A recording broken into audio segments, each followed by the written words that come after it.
Hello guys, नमस्कार। आप सभी का स्वागत है मेरे यूट्यूब चैनल में। आज जो हम पढ़ेंगे वो है बीएससी सेकेंड ईयर का टॉपिक, थर्ड सेमेस्टर का, जिसमें हम पढ़ेंगे order of an element of a group.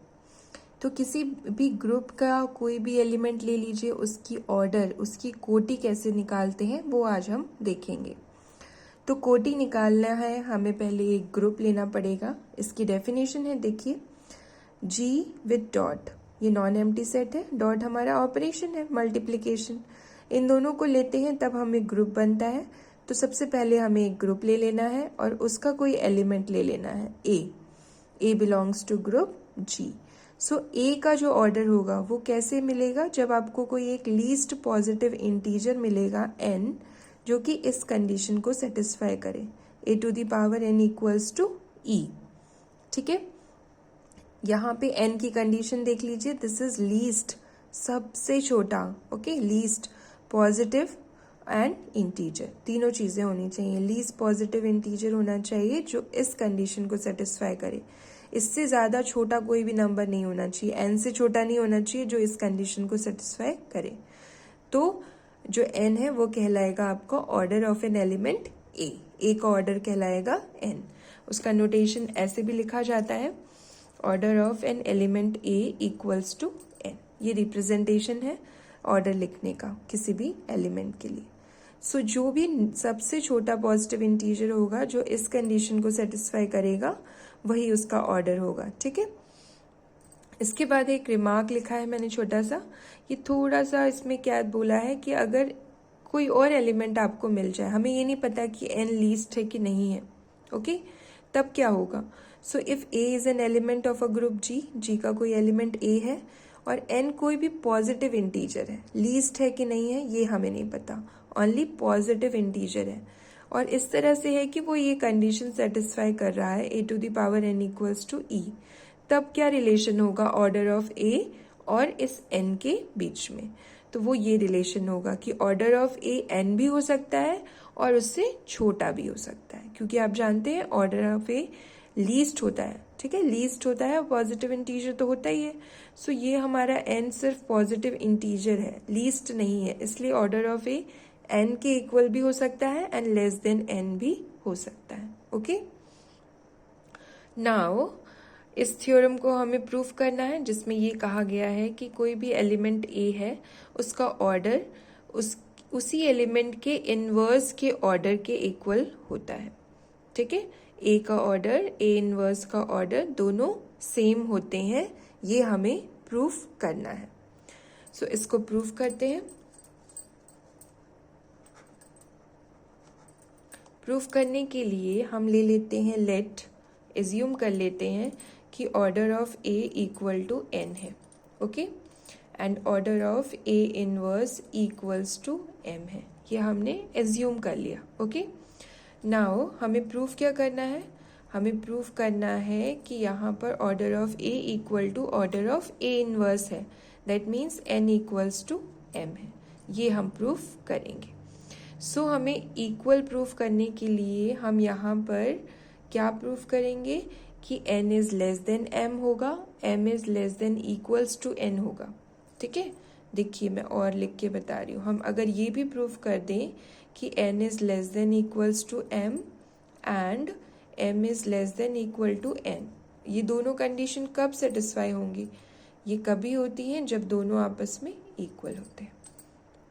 Simple सी ये कंडीशन है, आपने पढ़ी भी होगी, दो सेट्स में को इक्वल करने के लिए भी हम सबसेट प्रूफ करते हैं एक दूसरे का, सेम वही है। यहाँ पे दो नंबर्स हैं, उनको इक्वल प्रूफ करने के लिए आप चाहें तो ये प्रूफ कर सकते हैं कि n is less than equal to m, m is less than equal to n। ये कंडीशन दोनों एंड लिखा है, ओके, बीच में, दोनों कब ट्रू होंगी, when n is equal to m, यही एक कंडीशन है। n m से छोटा नहीं हो सकता, m n से छोटा नहीं हो सकता, हो क्या सकता है, दोनों इक्वल हो सकते हैं। सो इक्वल प्रूफ करने के लिए हम ये चीजें प्रूफ कर देंगे, ओके, ये दोनों कंडीशंस। सो स्टार्ट करते हैं प्रूफ। हम दो पार्ट में इस प्रूफ को करेंगे, एक पार्ट ये प्रूफ करेंगे, सेकेंड ये। सो सबसे पहले ले लेते हैं जो हमने एज्यूम किया है, order of A equals to n। इस कंडीशन को जो हमने लेट किया है, ठीक है। ऑर्डर ऑफ ए अगर n होगा तो ये है डेफिनेशन ऑर्डर की, तो क्या हो जाएगा a to the power n equals to e। यहाँ लिख लीजिए by definition of order of an element.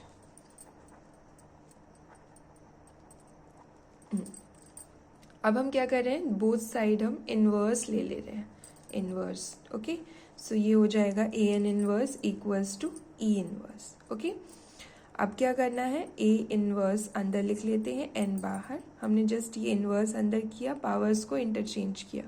और ई का इनवर्स कितना होता है, e is the identity element. Okay, e क्या है यहाँ पर, आइडेंटिटी एलिमेंट है, और आइडेंटिटी एलिमेंट का इनवर्स भी आइडेंटिटी एलिमेंट ही होता है। ओके, इसका इनवर्स क्या होता है, ई ही होता है, आइडेंटिटी एलिमेंट। तो इसको क्या लिख देंगे हम, ई, ए inverse equal to e.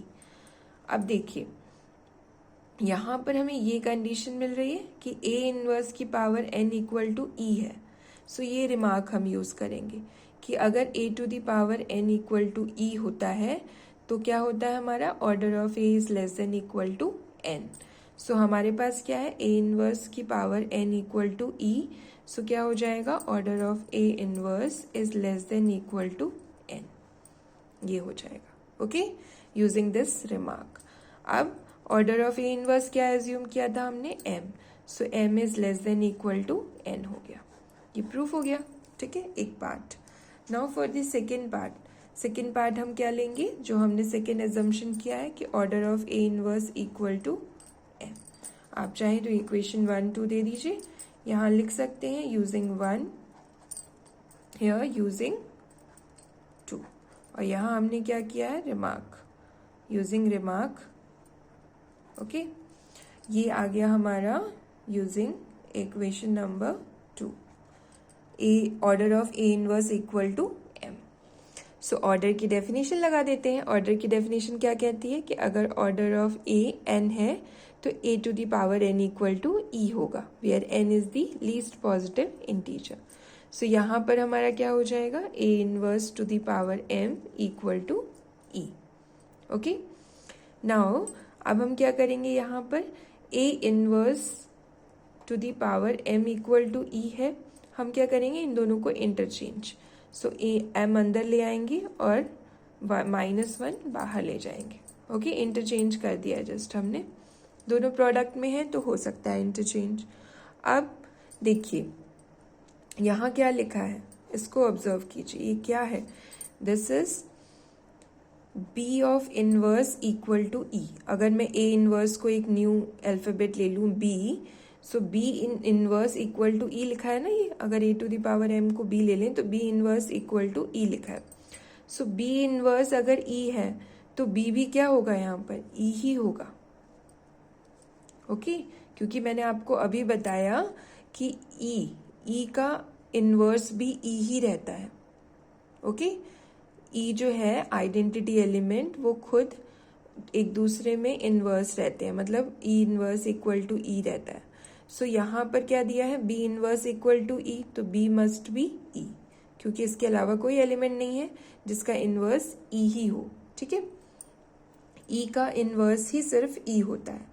So this implies a to the power m equal to e using this. Okay, अब a to the power m equal to e है तो हम रिमार्क का यूज करेंगे कि a to the power n equal to e होता है तो order of a less than equal to n होता है।